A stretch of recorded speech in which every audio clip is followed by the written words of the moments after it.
I've told Antonia that Prime Minister Meloni should wear these insults as a badge of honor. If the bad guys insult you, that means you're a good guy.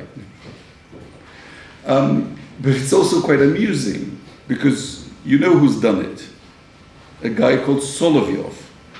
He's a nasty Goebbelsian Russian propagandist. What the Russians do is that they reinforce cleavages that already exist. So in Poland, one always has some historical issues with neighbors.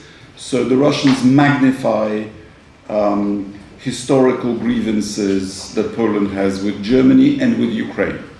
The point is, it's all done in order to set us against one another and in order to distract us from the danger of Russian imperialism.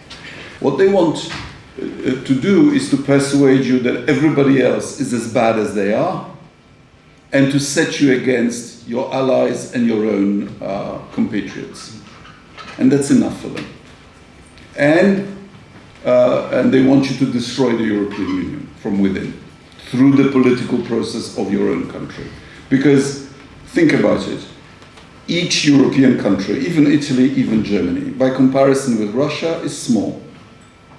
As the European Union, we are a giant, and they know it. I'm worried by the fact that President Trump talks about NATO as them rather than us. Because that's what our nationalists in Poland, that's how they address the European Union, them rather than us. And it's always a sign of alienation. I wish there wasn't a war in Ukraine, and I wish there wasn't a war with Iran. We support mediation. We agree with His Holiness the Pope that peace is better than war.